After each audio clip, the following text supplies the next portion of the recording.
नमस्कार। आप देख रहे हैं क्यूवाइब और मैं हूं प्रवीण झा। बात आज बंगाल की करेंगे और बंगाल में से आज एक बहुत बड़ी खबर आ रही है। खबर क्या है कि आरजी कार केस के बारे में तो आप लोगों को पता ही होगा और हम लोग लगातार इस केस के बारे में आपको जानकारी देते भी रहे हैं। और जब से शुभेंदु अधिकारी मुख्यमंत्री बने हैं उसके बाद एक प्रकार से इस केस में गति आ गई है। गति इस रूप में कि शुभेंदु अधिकारी ने आते ही एक तो सीबीआई जांच का आदेश दे दिया कि अब इस पूरे मामले की फिर से जांच होगी और सीबीआई इसकी जांच करेगी। पुलिस जो जांच कर रही है वो जांच अपनी जगह करती रहेगी, लेकिन सीबीआई जांच अलग से होगी। अब इस मामले में हाल फिलहाल में मृतका के पिता ने एक और एफआईआर दर्ज करवा दिया और उस एफआईआर के आदेश के बाद उस एफआईआर पर जो कार्रवाई हुई उसमें आज एक गिरफ्तारी हुई है और वो गिरफ्तारी हुई है ओडिशा के पुरी से। यानी आप समझिए कि बंगाल में ये आरजी कार केस कोलकाता में और गिरफ्तारी हो रही है कहां से? पुरी से। और पुरी से गिरफ्तार कौन हो रहा है? अगर ये आप नाम सुनेंगे तो आप हैरान रह जाएंगे। पुरी से गिरफ्तार हो रहे हैं टीएमसी के पूर्व विधायक निर्मल घोष। और निर्मल घोष की जो ये गिरफ्तारी हुई है, ये समझिए कि कोलकाता से 500 किलोमीटर दूर जाकर ये छिप कर रह रहे थे, क्योंकि जब ये आदेश आया कि अब इसकी सीबीआई जांच होगी और ये उनके ऊपर एफआईआर हो गया है और उसमें नामजद किया गया है कुछ लोगों को, तो उसके बाद ये कोलकाता से फरार हो गए थे और फरार होकर छिप कर रह रहे थे पुरी में। पुलिस को जब इसकी जानकारी मिली कि ये पुरी में है, बार बार ये अपना सिम बदल रहे हैं और सिम बदलकर अलग अलग नंबरों का इस्तेमाल कर रहे हैं, उसके बाद ये पता चला कि ये पुरी में उनका लोकेशन ट्रैक हुआ और फिर कोलकाता पुलिस गई पुरी और वहां से गिरफ्तार। अब उनको निर्मल घोष को वहां के अदालत में पेश किया जाएगा, उसके बाद कोलकाता वापस लाया जाएगा। आज ही ये गिरफ्तारी हुई है और अब ये कहा जा रहा है कि उस वक्त जिस वक्त रेप पीड़िता की के जो डेड बॉडी को जो जलाया जा रहा था पानीहाटी स्मशान घाट में, उस वक्त जो है वहां पर परिवार के कोई भी सदस्य मौजूद नहीं थे हस्ताक्षर करने के लिए। यहां तक कि जो स्मशान घाट में जो फीस दिया जाता है, जो फीस लिया जाता है शवदाह करने के लिए या सबके अंतिम संस्कार करने के लिए, वो फीस भी माफ कर दिया गया था। आखिर किसके आदेश पर यह सब किया गया, इसकी पूरी जांच अब की जा रही है। और कहा यह जा रहा है कि अब जब निर्मल घोष की गिरफ्तारी हुई है और ये अगर कुछ खुलासा करते हैं तो ये समझिए कि इसकी आंच बहुत दूर तक जाएगी। दूर तक का मतलब सीधा सीधा कि दूर तक का मतलब बनर्जी फैमिली तक जाएगी, यानी ममता बनर्जी के परिवार तक जाएगी, कहा यह जा रहा है। आज इन सब पर चर्चा करने के लिए इस वक्त हमारे साथ जुड़ रहे हैं वरिष्ठ पत्रकार और राजनीतिक विश्लेषक संजीव प्रियदर्शी। संजीव जी, ये जो आज जो ये गिरफ्तारी हुई है, क्या आपको लगता है कि इनको अगर इनके ऊपर कड़ाई से इनसे पूछताछ की जाए तो ये कुछ राज उगलेंगे और फिर आरजी कार पीड़िता की जो पीड़िता थी उनको न्याय मिलेगा, उनके परिवार वालों को कुछ न्याय मिलेगी? नमस्कार प्रवीण जी। निश्चित रूप से देखिए, गिरफ्तारी का मतलब है ये फ्रेश केस हुआ। देखिए, जब सरकार आई शुभेंदु अधिकारी जी और आरजी कार सबसे बड़ा मुद्दा था, जिसने साउथ बंगाल की 140 सीटों के आसपास जो सीटें हैं वहां टीएमसी का सारा गुनागणित बिगाड़ दिया।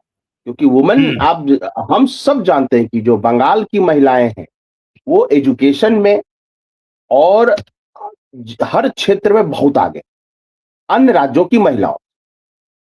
और जब उन्होंने कहा ममता बनर्जी ने कि 7:30 बजे रात के बाद चलने की क्या जरूरत, इससे बंगाल की महिलाएं और बंगाल का प्रबुद्ध जो एलीट सेक्शन था वो उनके विरुद्ध हो गया। अब देखिए, इस केस में कितने ऐसे पहलू हैं जिसको अगर देखेंगे तो उसके तार टीएमसी हाईकमान से जुड़ते हैं। पहली बात, मान लीजिए ऐसी घटना है बीजेपी शासित राज्यों में भी। लेकिन ऐसा बिल्कुल। क्या है कि उस बच्चिया डेड बॉडी का दाह संस्कार करने के लिए जल्द हम्म। से जल्द हो जाए, वहां उनका पड़ोसी लगा हुआ है, पड़ोसी को चिंता है, मृतका के पड़ोसी की चिंता है, सिग्नेचर करो और जल्दी इसका डेड बॉडी जलाओ। पार्षद जो पानी परिवार वालों को इसकी सूचना भी ना दी जाए, या सूचना हो भी तो परिवार वाले वहां ना पहुंचे। हाँ, उनका सिग्नेचर नहीं है उस पे, हम्म। सहमति पत्र पे सिग्नेचर नहीं है डेड बॉडी जलाने का। तो पीड़िता हम्म। के परिवार का पड़ोसी है संजीव मुखर्जी, उसको ज्यादा चिंता हम्म। थी कि जल्दी जल्दी दाह संस्कार हो जाए। आप देखिए ये सब चीज। उसके बाद पानीहाटी नगर पालिका के पार्षद सोमनाथ डे को बहुत चिंता थी कि जल्दी जल्दी डेड बॉडी जल जाए। और फिर हम्म। जो टीएमसी का पूर्व विधायक निर्मल घोष था, उसको, उस समय तो विधायक था, तत्कालीन विधायक था निर्मल घोष, उसको चिंता थी कि हम्म। जल्द से जल्द डेड बॉडी को जला दिया। तो इसमें संदेह हम्म। पैदा होता है। मान लीजिए ठीक है, निर्मल घोष को कहा गया होगा, लेकिन उसके पड़ोसी को क्यों चिंता थी, संजीव मुखर्जी को क्यों नहीं, चिंता निर्मल थी? घोष को भी, संजीव जी, अगर निर्मल घोष को भी कहा गया होगा तो निर्मल घोष को किसका आदेश मिला था?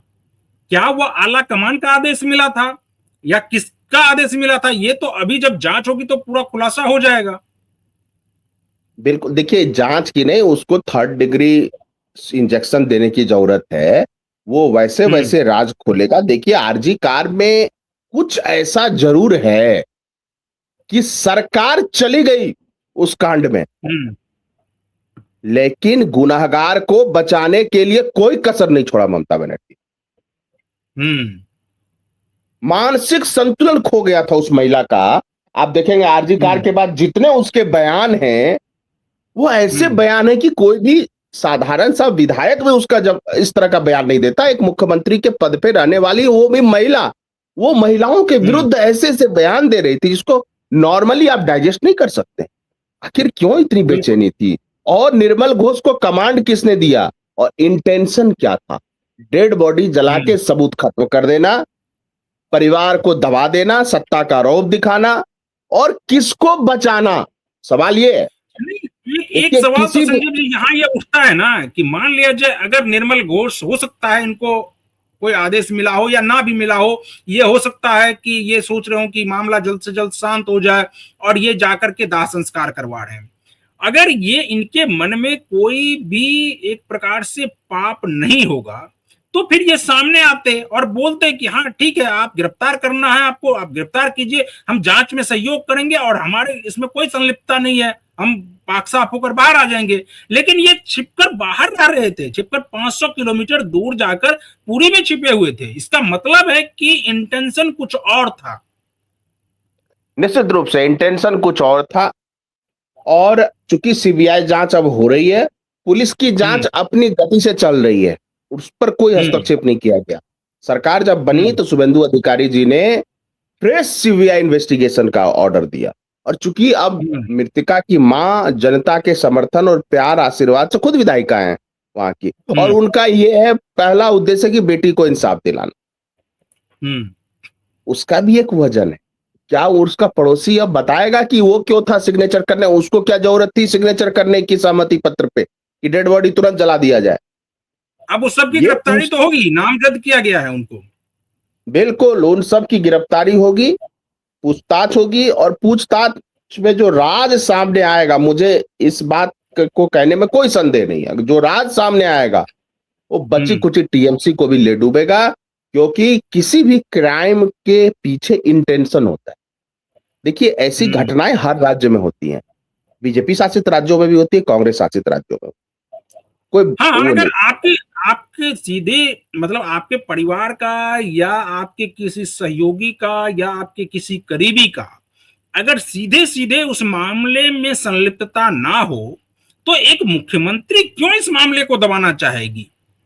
क्यों मामले बिल्कुल को दबा करके वो जो है इसको और हटाना चाहेगी कि नहीं इसमें जल्द से जल्द कर दो? वो तो इसके न्याय के लिए रहती कि नहीं, बिल्कुल पीड़िता को न्याय मिले, पीड़िता के परिवार वालों को न्याय मिले। और यहाँ पर वो आदेश दे रही है कि आनंद फानन में डेड बॉडी को जल्द से जल्द जलाया जाए, क्योंकि फिर से उसका पोस्टमार्टम ना किया जाए। बिल्कुल, देखिए इंटेंशन मैलाफाइड है, और इसमें पर्सनल कुछ इंटरेस्ट है, और वो हम्म। पूछताछ से पता चलेगा। निर्मल घोष संजीव मुखर्जी और सोमनाथ डे ये बताए कि उनको ये ऑर्डर कहां से मिला था। और अगर जैसे ही वो बताएंगे कि इनको ऑर्डर इसने इसने दिया था, अमुक व्यक्ति ने दिया था, फिर उसको गिरफ्तार करना पुलिस के पास जो है छूट रहेगी पुलिस के पास या सीबीआई के पास कि उसको गिरफ्तार करे। मान लीजिए टीएमसी हाईकमान में को किसने आदेश दिया था उनको, ये सब जल्दी जल्दी निपटाओ, और इसके पीछे का इंटेंशन क्या था? मुझे लगता है वो इंटेंशन ऐसा था, टीएमसी एक रीजनल पार्टी, यहां तक कि कांग्रेस जैसी नेशनल पार्टी भी, राष्ट्रीय स्तर की पार्टी भी एक परिवार की पार्टी है, यानी एक परिवार उठाता है बिठाता है, गांधी परिवार। उसी तरह आरजेडी लालू परिवार की है, उसी तरह टीएमसी ममता बनर्जी परिवार की एक तरह से प्रोप्राइटरशिप थी उनकी। अब तो वो खत्म हो गया, बगावत हो गई। लेकिन अगर कोई सामान्य विधायक इसमें इन्वॉल्व होता तो ममता बनर्जी तुरंत कुर्बानी लेती उसकी और मसीहा बन के खड़ी हो जाती।